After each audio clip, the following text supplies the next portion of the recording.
Hey everybody, my name is Wes, and today I have got the man with the plan, cybersecurity, Brian. We've never had you here before. No, this is my first time. Well, no one's met you yet, so why don't you just introduce yourself real quick so they know I didn't just pull some random person off the street. Sure. My name is Brian. I'm the director of our engineering department, and also cybersecurity department here at ChurchTrac. I've been a developer for more than 20 years, and I've worked with large companies building scalable architecture, also just building all kinds of applications. And I've worked on cybersecurity team for a Fortune 500 company, and I've done various things like training for ethical hacking, penetration testing, and learning offensive security tactics. And we're going to be talking a lot about all the things cybersecurity today, especially with regards to churches. It's important. Yeah. Well, and not to jump the gun, but sometimes churches are the most vulnerable. And so as we go through some stuff today, we're going to have a lot of great resources and stuff to help. Yeah, churches are soft targets for scammers and hackers, and we want to help you do the best job you can to keep your information safe. So. All right. Cool. Well, before we dive into all the things, just a couple things for you all to know. First and foremost, for all of our amazing videos that we put out that are beyond just like our user guide, but videos like this where we talk about real things to help real churches, check out our YouTube channel. Got over 300 videos now, I think. It's kind of wild. And then our Facebook group, it's such a great resource. Highly encourage it. That's a place where you can talk to other users from all around the world using ChurchTrac. And I always say, what good is a platform if there's not a good community of people behind it? So you've got a great community here at ChurchTrac. And then last but not least, I just want to reinforce, we have this help button when you're on the software. No matter where you are in the software, you can click this help button on the top right, and that brings you to our online user guide. And we have got pretty much any article you can imagine on using our software. You can search for anything in the main search bar, or you can just go straight to asking our support team a question. You can even schedule a phone call.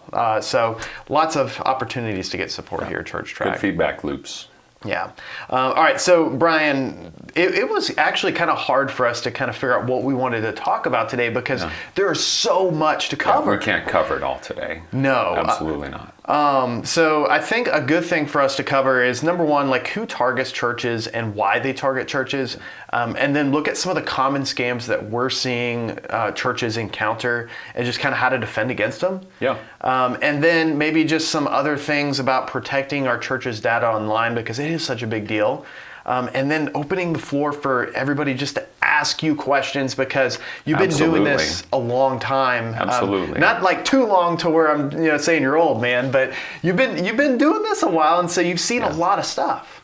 Yeah, I'm excited to help our churches not only educate but become aware on a daily basis, interacting with different requests to make sure that these are the real people behind the requests and not a scammer or a hacker trying to take advantage of the church and take kingdom money away. And so I'm excited we're doing this today. Cool. All right, Brian, let's get into this. Let's talk about it. Let's first talk about like who targets churches. So we hear a lot of churches saying that they have been hacked, and I hear that across the board. I hear it from pastor friends and even here at ChurchTrac that hackers have come to hack a website or for various things. But typically it's not hackers who are targeting churches, it's scammers.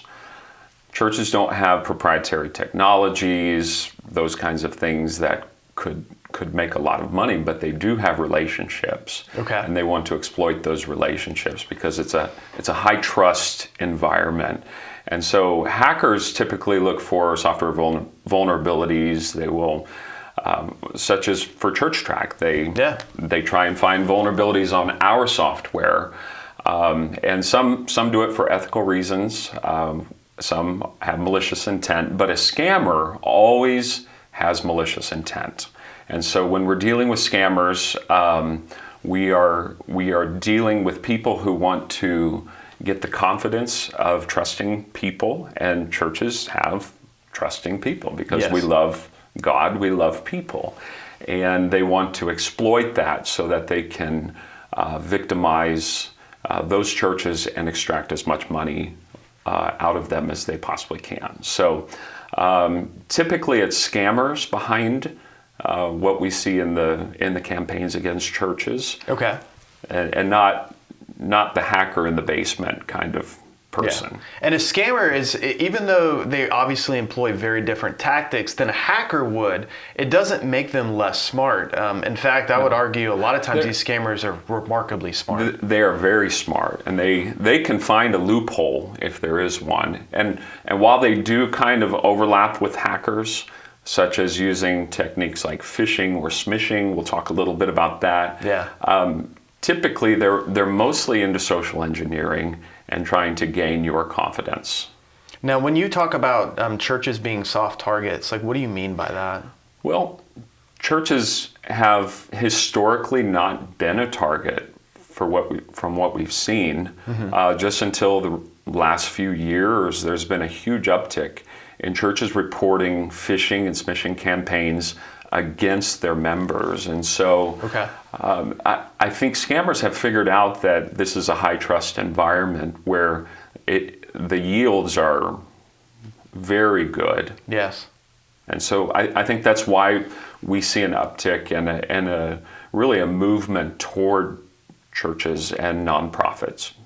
Okay. All right. So it's not necessarily hackers churches need to worry about. It's more so the scammers, just because of the very nature of what they're doing and everything. Yeah. Let's talk about the scams. And it's funny because I already knew about some of these, and then I actually didn't know the terminology in some of these, which are, the terminology kind of is funny. Yeah. But it makes a lot of sense. So what are the common scams, like the most common that you would say we see churches encounter?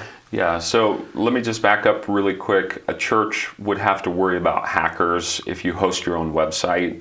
The hacker would want to host malware on your website, which then would steal passwords or have advertising, that kind of thing. But what we're dealing with mostly for church staff would be phishing emails, which is basically like a general blanket email targeting members of the organization to try and extract passwords. If they can extract passwords, then they can get a hold of personally identifiable information. And that information is really valuable to these scammers, because then they can contextualize their scams, meaning they can personalize those scams if they can get a hold of the members' data of your congregation. So give me a good example of like a phishing email that someone would send to a church. So a volunteer might get an email saying you need to reset your password on your church management software. And that email might actually look legitimate. All of the graphics, all of the layout, because that scammer has copied nearly identically the original emails you would get from that service. And if that volunteer or that staff member actually puts in their information, that ships right out to the scammer, and then the scammer has direct access to your database. So, and I've actually personally experienced like almost succumbing to this. Yeah, we were just talking about it earlier. Like, it's hard to detect. Yeah, it really is. Like, there was one I dealt with American Express, and at the time I had an American Express card, and I got an email, and it was a password like, "Hey, you need to reset your password due to security." Blah blah blah, and it looked identical to their it their does. emails. And so it's really a confidence scheme. They want to get your confidence in their fake website, and the moment you put in your credentials, it's game over for you. It's game over. So phishing, that's obviously like one of the most common that we see. Another one that we talked about, spear phishing. Yeah, spear phishing is very similar. Yeah. And it has the same intent, but it's personalized.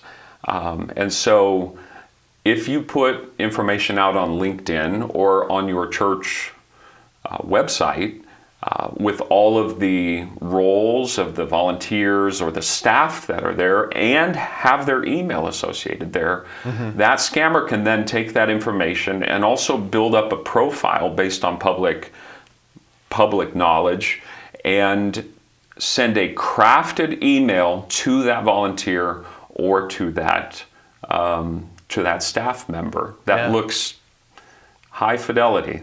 Yeah, and I mean, unless that person really snoops in, starts looking at who that email came from or the text message, which I'm kind of jumping ahead on that one, but they can fall for that. Yeah, and so it's important to check every request to take an action on an account, whether it comes in through email or through SMS. But the spear phishing is incredibly dangerous because it can be also a tactic that involves trust as well. So if they can figure out who your person you report to in the organization is, they can actually put a signature on that to elicit that trust in that reading of that email. Because, and I just want to reiterate, like, I feel like these days it's not that hard for someone, if they were to somehow get an email from the head pastor of the church, they could copy that email signature and then they can whip up a Gmail account that has that pastor's name and everything,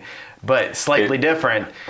You would be surprised how fast these things can be boilerplated. It's unbelievably fast. Yeah. They're so good at it. Now, the next one, which I kind of alluded to earlier, but spear smishing. Smishing, yes. Smishing, which is kind of lends toward the SMS word that we use a lot. So smishing. So smishing instead of phishing. Yeah. Okay. So deals directly with text messages, mobile messages. And this is what we're seeing. We saved this one for the last because we're seeing really a movement toward text messages for these scams. And spear smishing, they're not going to just send out a general text message to your congregation, but they will employ this tactic when they have your database in hand. Yeah. And they can personalize it. Hey, Brian. Yeah. This is Pastor such and such. In fact, hey, Wes. Yeah, let's take a look at that. Yeah, like I had this. We have all kinds of. Yeah, this is a really good example. I'm going to zoom in on if I can. Like this is. There you go. This is an actual smishing text that we've obscured a little bit. That was sent even to one of our customers who had the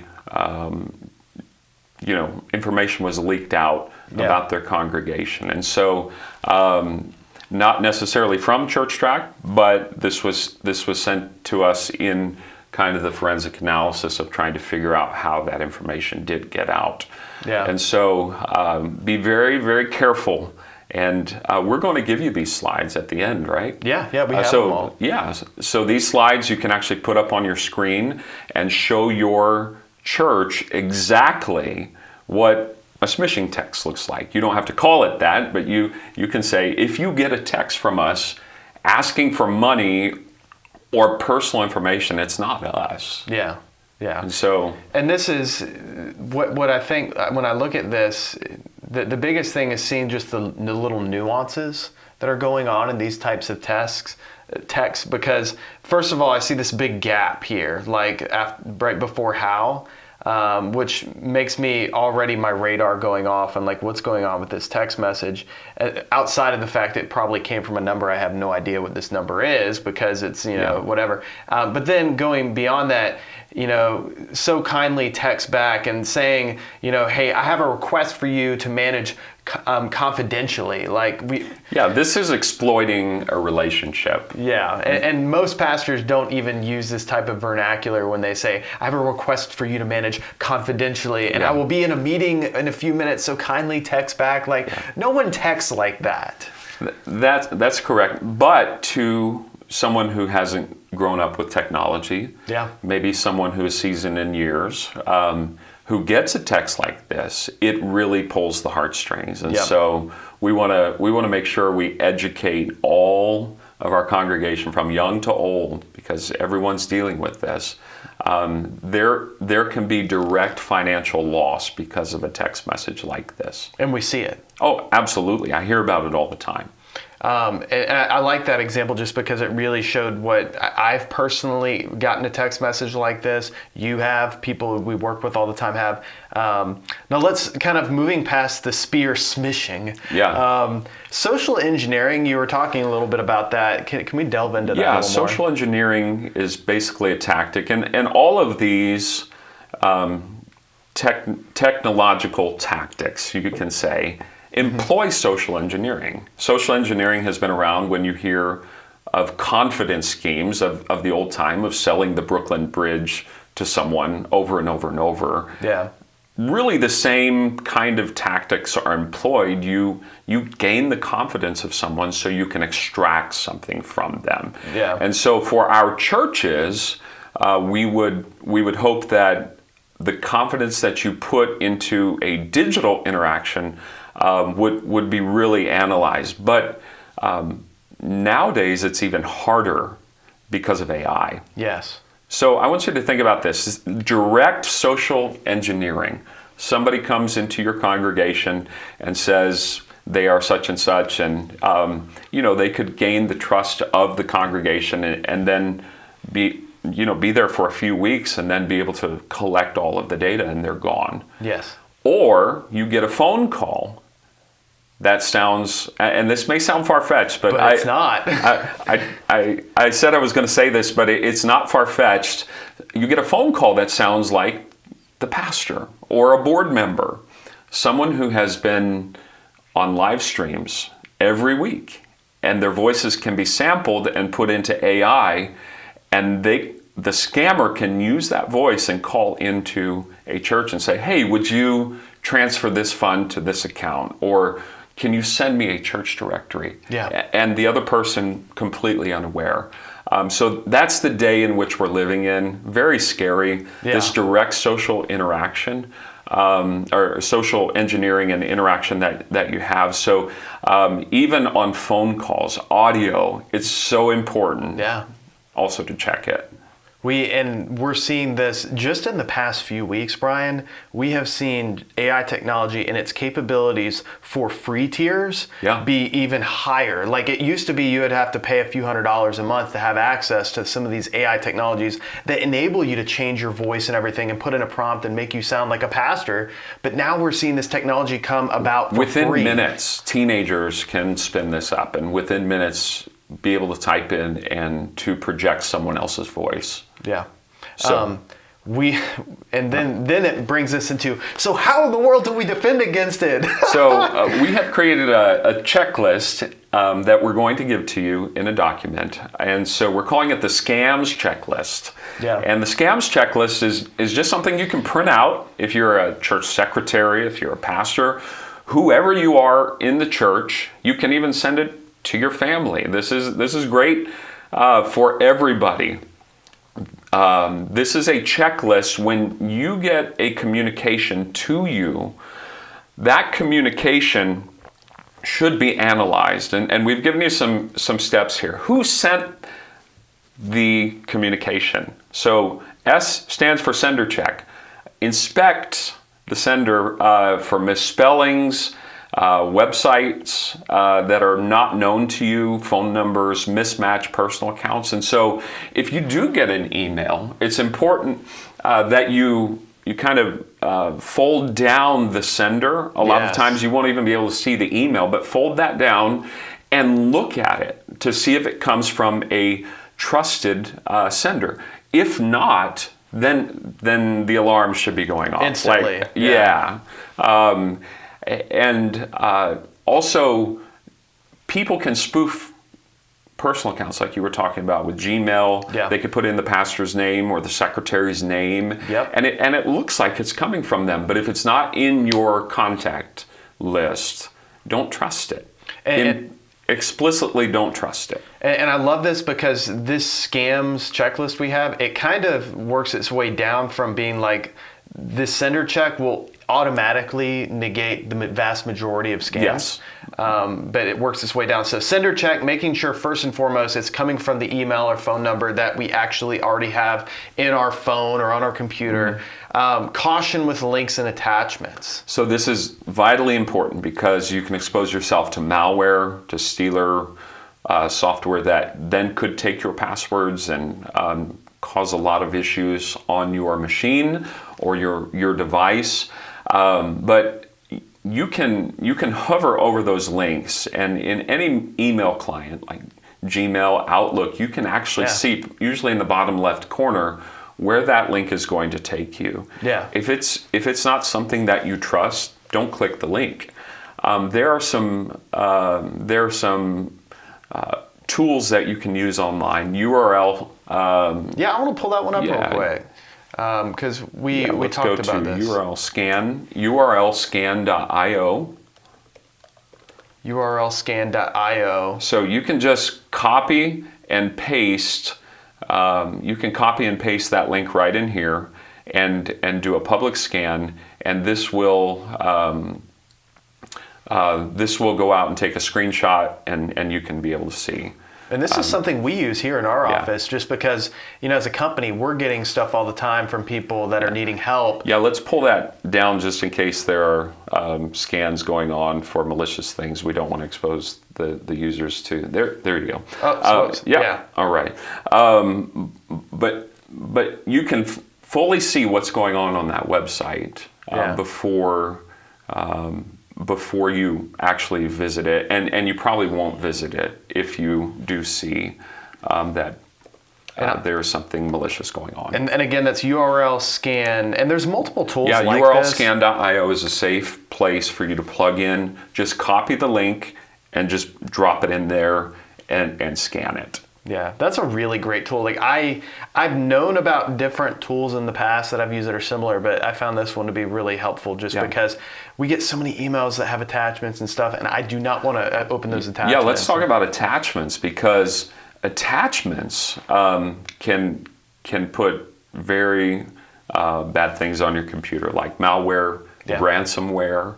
Ransomware is not a huge thing for churches because most everything's in the cloud, but it could cripple your media department, those kinds of things. So don't open attachments if your senses are saying that something is off here, because attachments are ways to actually get that software onto your computer that otherwise the hacker or scammer could not.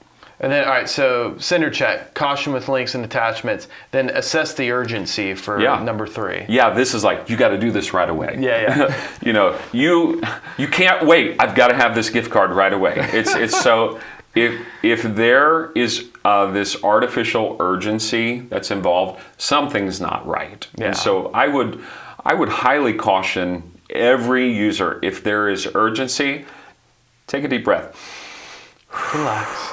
Just let it out, and then to think about the request and just say, why is this so urgent? Yeah. And normally it's just a tactic to get some emotional equity from you. Yeah. It's funny, in my sales career before this, urgency is how you get people to buy something. Is you create this false impulse buy. That false sense of urgency that, hey, if you don't buy this today, it's not going to be here tomorrow. And they try to leverage that. Absolutely. It's our God-given emotions that they're exploiting, for sure. Manual confirmation. What do you mean by this? So manual confirmation is a step we wanted to put in here because of financial loss that can be incurred by the church. The church is vulnerable to this with invoice fraud, but also with these smishing techniques. So if you get a request for financial data or for personal data, take a step back and say, who is the person requesting this? Yeah. And when you identify really who that is or what group is asking, find a contact where you've had a previous known and trusted source of a way to contact them. Pick up the phone and call their phone number and say, hey, did you send me this request for this invoice? Did you send me a request for our church directory? Yeah. And you can verify by a trusted source. So manual confirmation for any financial request, anything that deals with personal information, there has to be a two-step process. You get the digital request, there has to be some sort of analog analysis and comparison. And then last but not least, this is kind of self-explanatory, but getting a second opinion. We do this all the time here at ChurchTrac. You get tunnel vision, right? Yeah, and sometimes it's best just to ask, another person like, hey, does this look right to you? Yeah. Yeah, and we may be completely missing a detail somebody else would just come in and hone in. Yeah.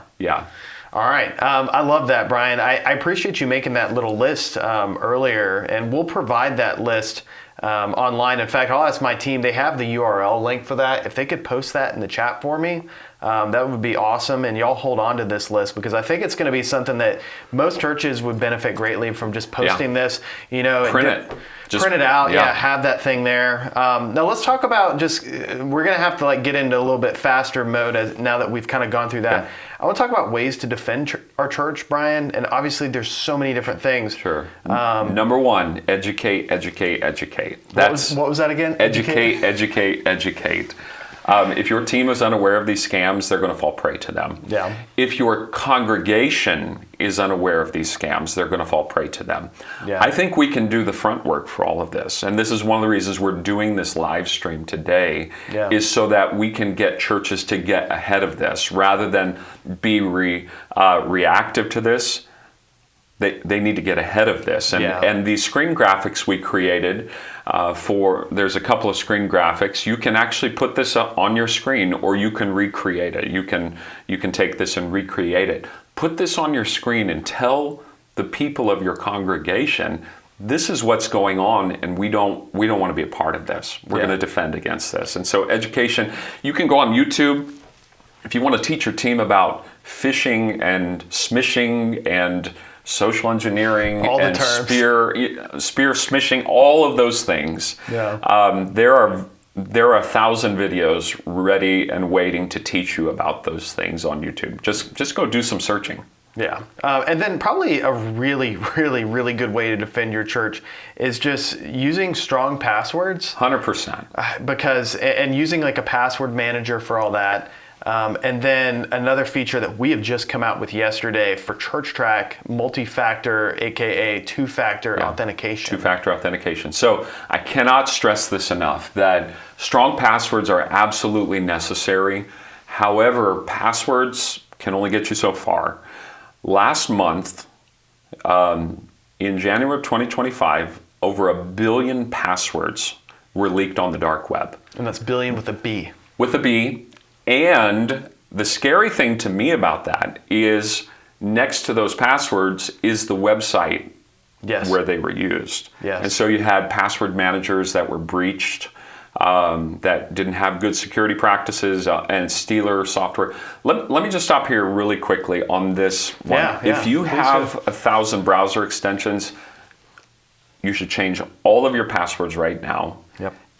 And take off all the browser extensions that you have. Browser extensions can see everything that you send through a website. Yep. They can view all the posted data, and they can ship it right off to command and control centers. And I would highly recommend removing all browser extensions from your browsers. And if you need some, only go with trusted authors, trusted companies. But that should be very, very few. And then two-factor authentication, that protects us. That second factor protects that password. We will be coming out with passkeys, but right now it's just email and text message. So if you're logging into ChurchTrac, you can enable that. We'll talk about that here in a second, but you can enable that and be able to get that second factor that really covers if somebody tries to reuse your password. Say you used a password in a place you thought was worthy, Yeah. and they got breached, now your secure password is not so secure. Yeah. Well, and I think now is a good time just to mention 2FA and ChurchTrac. So the software automatically prompts you to enable it and everything. Now, I've already enabled it on my test account here to show off, and it says your account is protected with two-factor authentication. This is a feature that pretty much just guarantees that unless someone has gotten your password for your ChurchTrac account and they have your password for your email, or they have access to your cell phone, there's just no way they're going to get on there. Typically email, if you're using, the main providers of email, they've already implemented multi-factor authentication. And so that should protect you. If you don't have that on your email, go and set it. Yeah. Your cell phone provider, your bank accounts, all of those things, put a second factor at least on that. All right, now Brian, let's kind of switch gears, Sure. and we're gonna move really fast for all this, so hold tight. Yeah. I want to talk about like protecting churches' data online, and we have like this long list of things to go through. I want to talk about like church websites, not even necessarily Church Connect, but just church websites in general. Some things that we see churches do. Oh, it's a treasure trove. Ooh, and they do it with the best of intentions. It's always the best of intentions, but like I don't think churches realize like how bad this is. Yeah. I'm going to say the first one. Yeah. Posting all the birthdays of their members on a public calendar. Why is this really bad to do? You got scammers over there just warming up. It's that meme of that dude behind the tree. Theft, just waiting to get all those birthdays. Yeah. And it seems harmless, but like identity theft, that's one of the first things That's a people knowledge-based need. answer. Yeah. If you know your birthday, they're going to ask you to verify accounts with that. All right, another one. Having a public church directory of member contact info, and I don't mean like a public directory that's hidden behind the security like what ChurchTrac has with our secure online directory. I'm talking about... But just letting it... They're like, here's a Google sheet with everybody's information, with their address, their phone number, birthday, all that good stuff. Anniversaries, I've seen that on several church websites, and it is, again, it's a treasure map for these scammers. They're basically one step short of just saying, here's their credit card number, because that's pretty much where they're at. They're going to get a percentage of your congregation to give them money if you have that. All right, now here's one that, like, this was actually kind of hard, and this is something, like, we're at a day and age where it kind of needs to happen now for all church websites. Listing staff and volunteer emails and phone numbers without protection. So I see that a lot. We see you see the grid of all the pictures, and then you click on that picture, then it shows maybe an email or a profile, and then the titles. I don't necessarily think we have to really scrub all of that, but I would not put people's email addresses on the web. Yeah. Knowing that 50% of web traffic as of this year is bot traffic. And hold on. Say that again. 50% of all internet traffic is bots. Yeah. And a lot of those bots are scraping data, and scammers have scrapers. Basically, a scraper saves the web page and kind of pilfers through it so that they can find all of these goodies, like an email address, a name, all of this. And so I would highly recommend not putting the emails directly on those profiles. Yeah. An alternative would be create a contact form for each of those and put a link to that contact form. That way the email is hidden and those emails won't be compromised, because those emails can also be used for all of the access systems. Yes. And so they already have half the battle. How to compromise your church. And I'd say, just in a ChurchTrac context, creating a Connect card for contacting every single key staff member that you would list on your website, and then having that form card basically be hidden, but you can have those links and then properly put those links to the call to actions on your website. So then when someone clicks, hey, reach out to Pastor so-and-so, instead of just opening up their email program and giving the email 100%. And everything, it is taking them to the form card. And then what's so cool about ChurchTrac is then you can have that form card response automatically get emailed to that church leader. And so that church leader is getting that email from that person that's trying to contact them just like that. It's just they're hiding their email. Kind of like what Craigslist used to do do with the hiding your email. And all that. Absolutely. All right, that's a really good one that I think a lot of churches just don't realize. Like we're getting to a day and age where it's nuts, and you kind of have to do that now. Including excessive personal details and prayer requests. Prayer walls. Prayer walls really violate people's privacy a lot of times. Most prayer walls that I've seen violate patient privacy, and so they're not HIPAA compliant. I can assure you of that. No. If they're publicly stating details about a patient, it's one thing if a patient will divulge that information, but putting prayer requests about other people, which is common, pray for this person or whatever, that can actually open the church up to more than just scamming. That can actually open a church up to litigation as well. But we've seen scammers even kind of victimize those who are in the hospital. Yes, whether it's robbing them from like while they're in the hospital, or robbing their house because they know they're not in their house because they're at the hospital. You told me a story where a scammer actually went and visited someone at the hospital. Yes. I read that article. To exploit their trust, yeah. Yes, because think about it, like if someone's at the hospital, especially if they're not in really good health and they may have their cell phone on them, and then someone's able to get a hold of their cell phone and they're asleep in the bed and they get the Face ID on them, cool, I'm in, now I'm going to get on their bank and drain their bank account. There are so many scenarios that seem far-fetched. But they happen. Today, I don't shake my head at much anymore because it's mostly believable these days. All right, now let's talk about, we've talked a lot about the website aspect, just like in general. Yeah. I want to talk more about ChurchTrac because we're kind of running out of time for just some of the content, because I want so bad to just open up the Q&A for people to ask you, because I've already seen a lot of good questions in here. We're all over the place in questions, and I just want everybody to know in the chat, we're not ignoring your questions. It's just we're trying to get through all this initial stuff, and then we'll come back and just start answering all this stuff. And I'm gonna have my team, if they could just kind of start queuing up those questions for us in our chat so we can go through them. Let's talk about protecting our ChurchTrac account. So I'm gonna go into my account here, gonna go home. Now there are a lot of different ways we can protect our ChurchTrac account as a church, but here's some good ones. Can we pause for a second and say there's mutual responsibility. We do our part, really securing our infrastructure. Our infrastructure has layer upon layer upon layer of security. We have eyeballs on our infrastructure, on the application constantly. When I leave work here, my work doesn't end. When our team leaves, it does not end. We're constantly monitoring, making sure that ChurchTrac is safe. However, we need your help to secure your account. Yeah. And so these best practices will actually help with that mutual responsibility for security. Yeah, and these are really easy things to do once you get going. Number one, let's talk about Church Connect. Don't approve Church Connect registrants you don't know. This one, so I'm gonna go like on my people screen, and this is just a fake database. Don't worry, this is not real people data. I have one new registration to match. It's showing me that. All of you have probably seen this if you're utilizing our Church Connect feature with ChurchTrac. So when I go to view this registration, the software is gonna bring me to that registrant.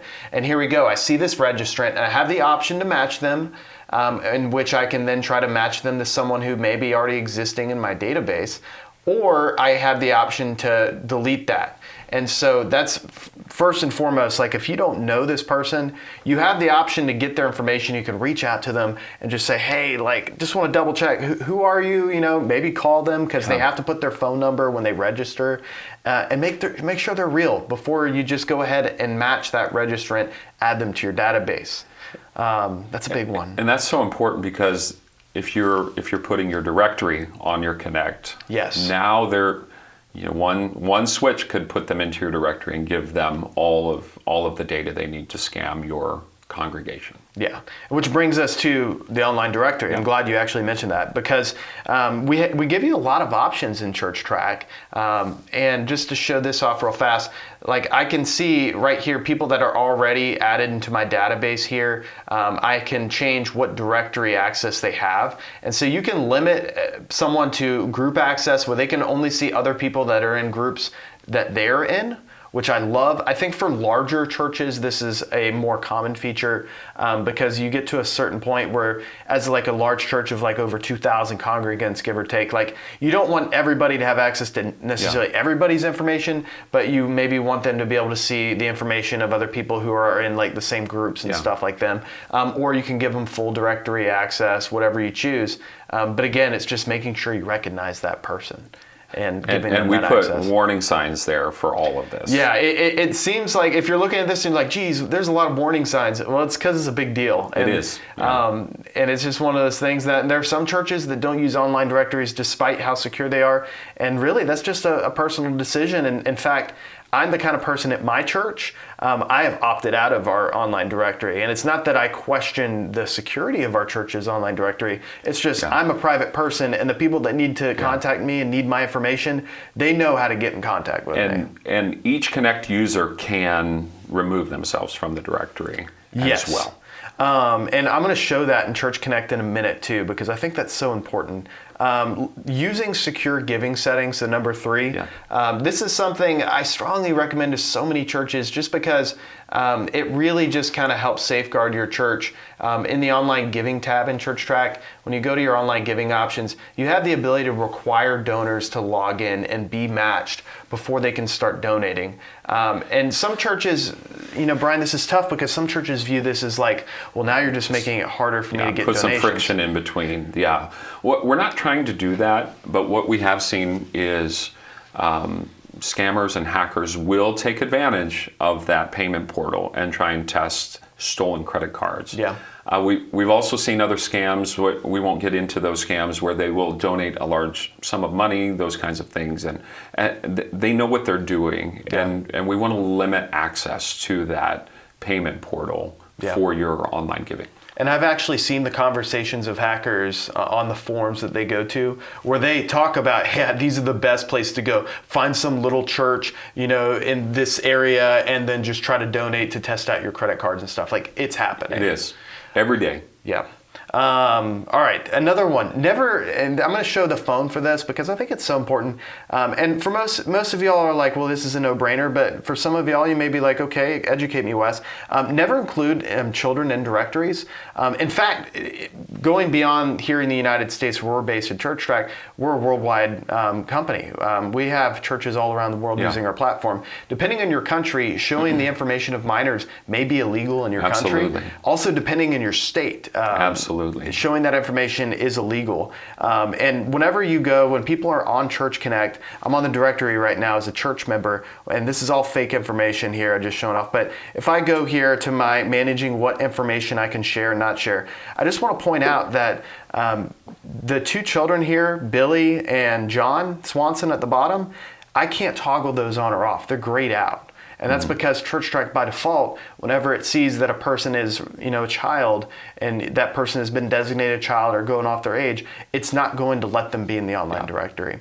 And so you just want to make sure that you're not trying to override this. I've seen some churches try to do this. They change the role, right? Yes, and so they'll take a child and say that child's an adult so they can be in a directory. That's against our terms of service, by the way. Yeah. Absolutely. So protect the babies. Yeah, we have to. We live in a day and age, there's some crazy people out there. All right, so that's a good one. And I think also while I'm here, I may mention your people can manage their data with your online directory. I love that. So I can say, maybe I don't want my email address, but I'll put my phone number on there. I don't want my home address on there or my birthday. So you can do all that. Good stuff. All right, moving on, Brian, let's talk about multiple user accounts, creating multiple user accounts in ChurchTrac. Don't share passwords with your staff. You want to be able to see that audit trail of your staff logging into ChurchTrac. And so we've seen several churches that actually use a shared password, one user with shared password. We highly recommend you just create specific users for the specific roles, and then in the permissions to really get granular and shape those roles of what they can and cannot do inside of the application. Yeah, and this is so key, and it kind of comes back to, we'll talk about it again, but we just give you the option. There's no limit to how many user accounts you can have, and you really do want to kind of cater, what a person you want to have access to and not have access to. And so doing that. And then if somebody leaves your congregation, you can quickly remove that access as well. Yes, and not have to reset the passwords of all your stuff because you've been sharing passwords. Correct. All right, 6, never store sensitive data in ChurchTrac. Oh, this one keeps me up at night. Yes.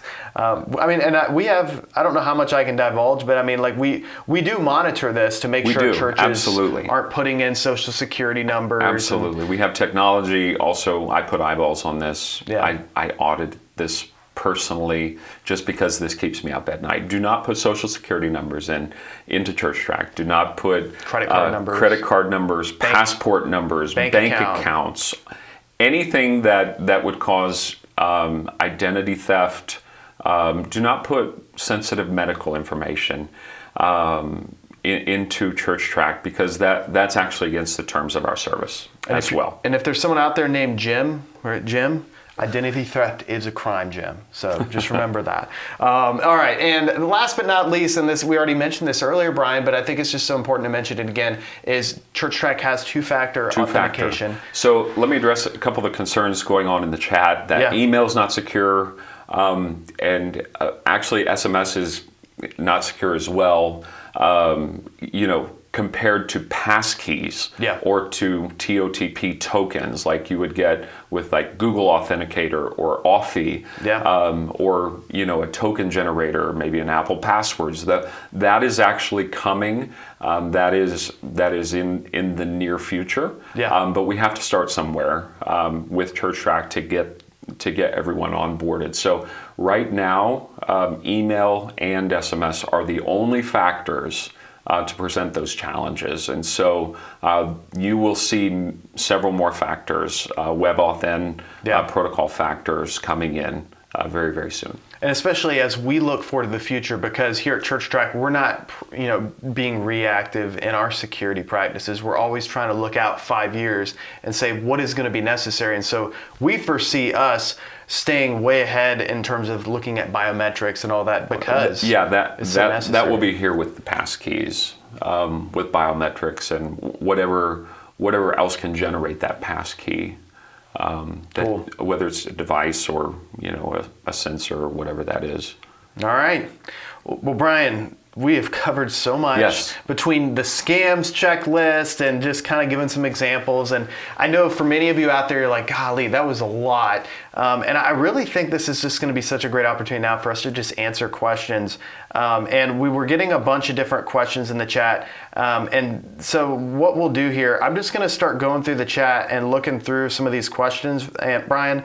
And I want to encourage everyone to just kind of put all your questions in the chat. I actually see something in the chat that piqued my interest. Somebody talked about a BCC. Sending mass emails via an email client, that's dead with ChurchTrac. Just use our email sending tool. And then you won't have to, collate all of those email addresses and possibly expose them and allow other people to message your group. So I would highly recommend, if you're not using our email feature and you're mass emailing your congregation, start using our email feature, our bulk email feature. All right, so let's get into this, Brian. And we've got a bunch of questions that have already been asked, and they're going to be asking a bunch as we go, and we're prepared to stay here as long as it takes. I'm here. So Brian, first one here, and I'd like to hear your thoughts on this. Do you feel that VPNs are a useful tool? VPNs are anonymizers. VPNs are useful when you're on a public Wi-Fi. VPNs will give you kind of a sense of anonymity. However, with court orders and depending on the VPN that you have, you can actually be traced back to those actions. If you are on untrusted Wi-Fi, I would highly recommend using a trusted VPN. Not just the random one that you see on the internet, but also one you pay for sure. Well, even the ones you pay for can really be scraping your traffic, and so I would highly recommend that VPNs be very vetted. I can't give any recommendations right now off the top of my head. Yeah. And so Patrick, you definitely, that at bare minimum, using some sort of trusted VPN. In fact, I would encourage you, just shoot us an email, support@churchtrac.com, create a support ticket. If you want to dive deep into just like recommendations, we're obviously not going to give like recommendations on live air and everything, but if you want to, know more about like, hey, what is it that we use and stuff, we'll let you know. I do see Larry asked, is a password manager okay to have as an extension in a web browser? That would be a trusted company. I would highly recommend that you vet who your password manager is. If you're on Apple products, I would use Apple Passwords. Yeah. And Apple Passwords has a browser extension now, but there was I'm not going to name them and shame them, but there was a major password manager that didn't have good security practices that everybody trusted, including massive corporations, that was completely breached. And so make sure that you trust whoever that is. Best practices. Patrick's got a lot of good questions here. Best practices to avoid ransomware. Do not open attachments. That's the main thing. Do not open attachments from your email that you do not trust. And frankly, with the use of AirDrop and Bluetooth and text messaging, or file sharing, Dropbox links, way better than sending email attachments. Yeah, and in case you didn't know, if your church has been using Dropbox or something like it, ChurchTrac has file storage built right in. There you go. Drop it in ChurchTrac. All right, so let's see here. Other questions here. Oh, Keith, this is a really good question, and I want to address this. So how to use 2FA if multiple people log into the same profile? So Keith, this is not something you need to do. You can create as many user accounts in ChurchTrac as you want. Highly encourage it. And I've worked with so many churches that have a lot of volunteers, and they're like, well, I have one profile. I have people log in for our child check-in and stuff like that. Create those different user accounts for those people. Because here's the other thing, is in ChurchTrac, you have the ability to generate an audit trail. I want to zoom in just to show this real fast. Like, this is so key because it gives you the ability to go back and see everything a particular user has done. And that's just so important to be able to have this, but also limit those user permissions. Using one login on your ChurchTrac account is just not a good practice. And 2FA is going to make that almost impossible to do anyways, because then you're going to have to go to a person and say, hey, what was the code you just got emailed or texted? So yeah, create some user accounts today and it'll actually make your life easier. Absolutely. Let me see here, other questions here. Okay, I saw this about the extension with the password. Is it okay, it's from Grace Fellowship. Is a 2FA in email better than SMS? At this point, it's either or. I count them equal. Yeah. The SMS, you would be at danger of what's called SIM swapping. Yeah. And so someone would social engineer your cell phone provider. Yeah. And they would get them to change your SIM over to the SIM they put into their phone, and then they have full control of your account. If you're being SIM swapped, it's probably not for ChurchTrac. No, it's your email provider, so they can get into your bank account and drain your bank account usually. Yeah. So I would at this point they're both about equal. Once we come out with passkeys, highly recommend. Yeah. Highly recommend doing a passkey. Is newsletters on website a bad idea, from Carol? Depending on what you put in it. If there is personally identifiable information, such as a person's name, phone number, email, address, age, anniversaries, birthdays. Yeah. The anniversaries and birthdays, those are what we call PII. Yeah. And that's really very enticing to these scammers. Yeah. I would argue that if you're wanting to give people like information, like for example, you've got a small group that meets at a certain couple's house on Tuesday nights at 7. Utilizing our feature in Church Connect, where you can take any sort of card for that matter, because one of the cool things about Church Connect, if you didn't already know this with our website builder and church app builder here, is that like I can take a card that's like a page card, and so just to give you an example, like this is just some random card from our demo, but you can go to any card and show additional card options, and I can have a card visible when a person is either logged in or not logged in.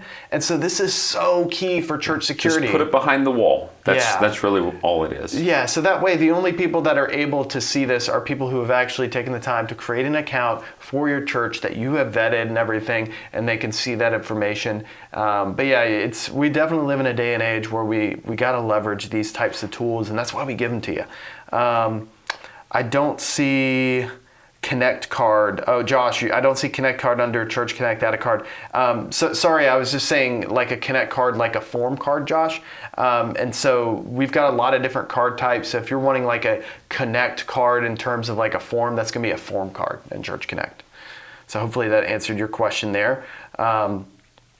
And the link for the scams, yeah, I'll ask my team if they could put a link to that. I think they did. Yeah, it's already there now. It's in the chat. There we go. So it's in the chat. So make sure you check out the chat for a link to that. Brian, I encourage, like, that's such a great thing. Like, I wish I would have had that thing like years ago, because we could just share this with church leaders. We're going to have to create a blog post and just share that too. And let me just say this, if there is a concern about your ChurchTrac account, or you need maybe just some guidance on best practices, we have an incredible user guide. There's a security checklist that you can look at on our user guide. Yes. And that security checklist has so much information in it.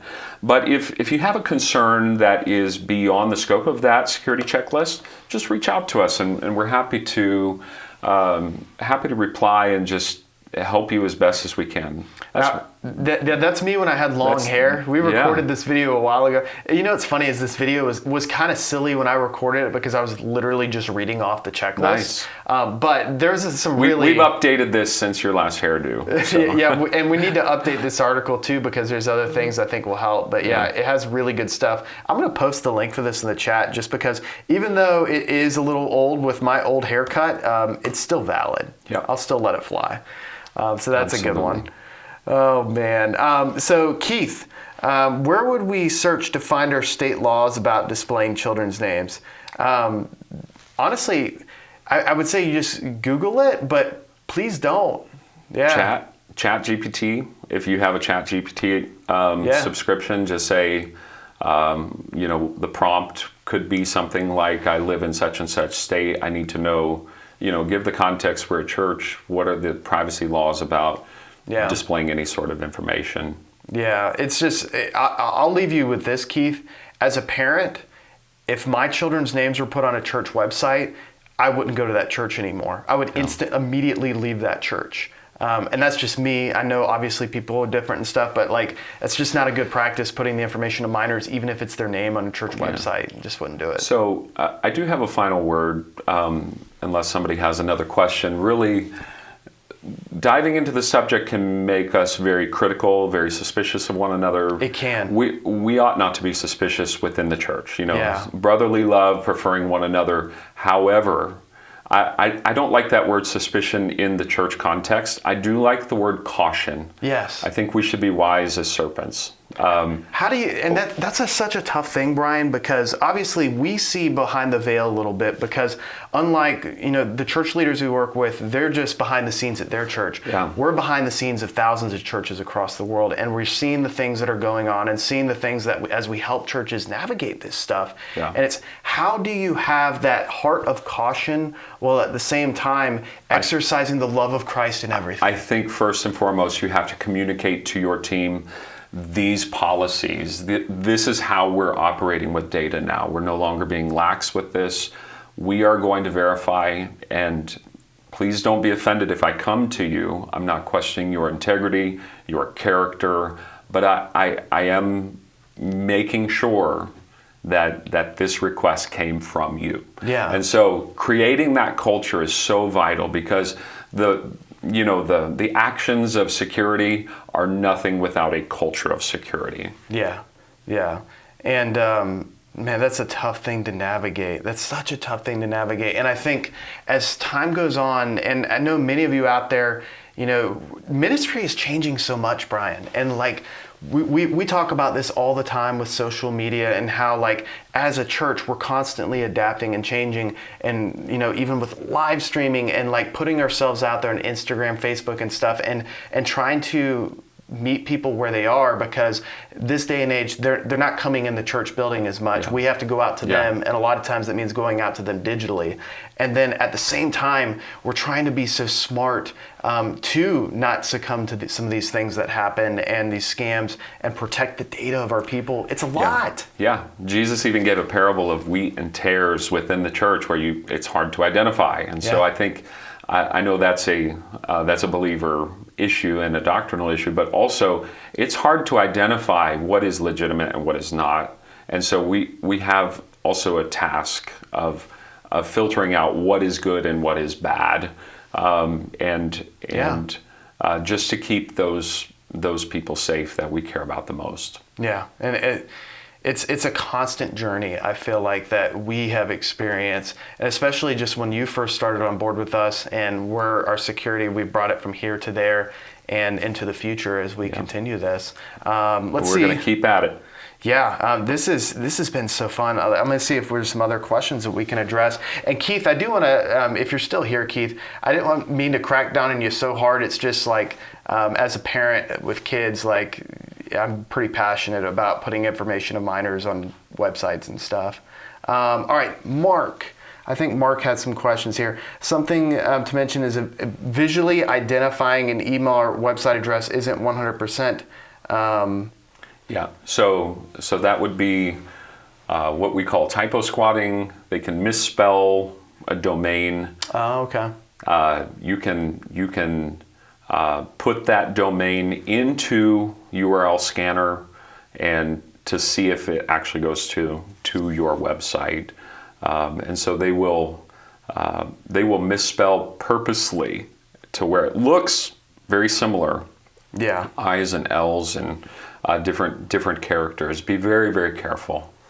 Kimberly had a really good point, and it's kind of like a little bit out of our space, but I think we need to talk about it. What about, and I think it's because I brought up my kids and just security, what about live streaming church meetings and services? Is it frowned upon for children in the service? I would highly recommend I'm not a privacy expert, but I am a pastor, and I will not put children in the public sphere, their image or whatever, video or otherwise, without parental consent. Yeah. As a pastor, I know that could open me up to litigation and also compromise of our relationship as well. So highly recommend getting waivers and releases before you ever do anything with children on your social media. And just kind of something like at my church, we do like a blessing of the children just to kind of show that, hey, these parents are committing to raising their children in the Lord, and we live stream our services. And so naturally, there's going to be a brief moment where the children can be seen. Yeah. And that's kind of just a thing as a parent where you have to... There's no reasonable expectation for privacy in public. That's kind of a well-known privacy thing. However, focusing in and zooming in and really highlighting a child, I would not do that at all. Angelique, how do I remove birthdays from our calendar without deleting them from the member profiles? So you definitely don't want to put that calendar. It's mainly a matter of just making sure that you're not having that calendar visible to everyone. And so that's just a calendar permission thing. So just go into ChurchTrac and check that. That's a good question. And we're getting so many good questions here, Brian. Anne has a question. Is it safe to have our Zoom link for worship on our website? I would caution that, because unless you have turned participants off, participants can come on and actually deface your whole Zoom meeting, and we saw that. We did. We saw what was called Zoom bombing and Yep. different tactics where children would be having class and inappropriate material would be displayed on that. Highly recommend, if you're going to do that, make sure you go through all those settings of security and best practices for that. I would rather that it be streamed to a private Facebook group. Angelique has a really good thing that they do. I think most churches should probably model in some capacity. Angelique says, we have media release forms that are signed yearly by families. I think that's a really good, way to do that, because at the end of the day, we are doing a lot of churches live stream, and you need to have a release probably signed just to be on the up and up. But we're not lawyers, so that's not legal advice. But it sounds like a good practice. I would consult those who are more skilled and licensed in that area. Yes, Keith, that's an excellent point. Do not respond to smishing, because then they do know it is a legit number. Some people want to just play with the people and just try and get a reaction from them. Now they've actually logged that you're real.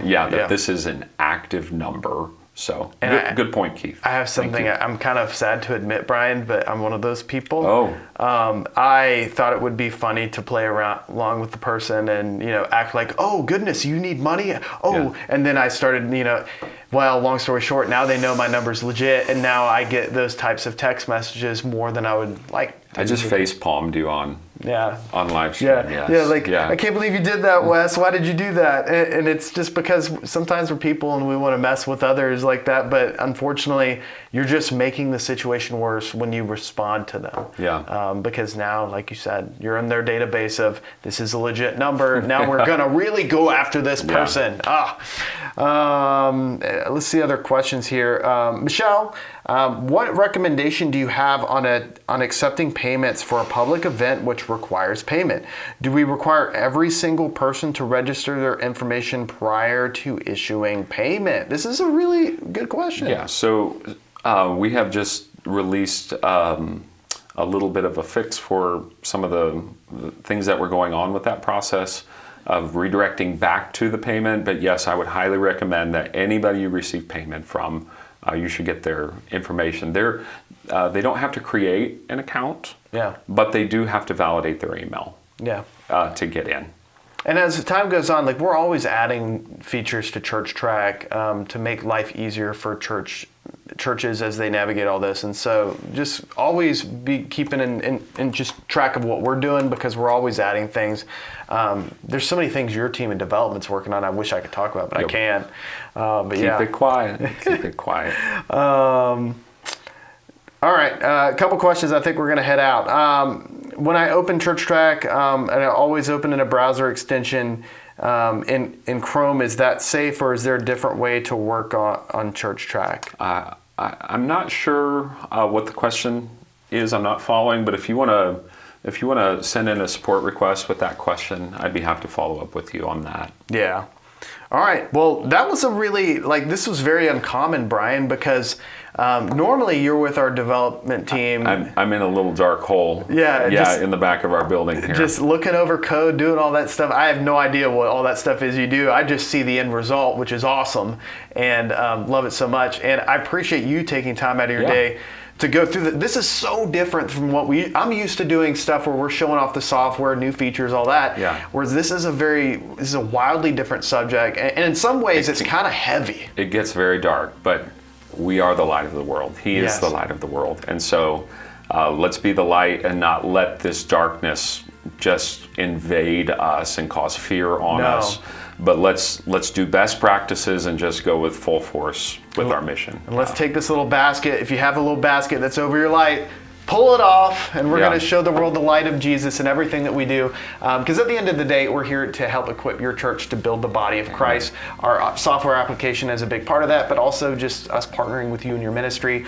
Brian, this has been so fun. We're going to have to do another one of these very soon. To all of you out there, you have a fantastic rest of your week. We'll see you soon. It's been great.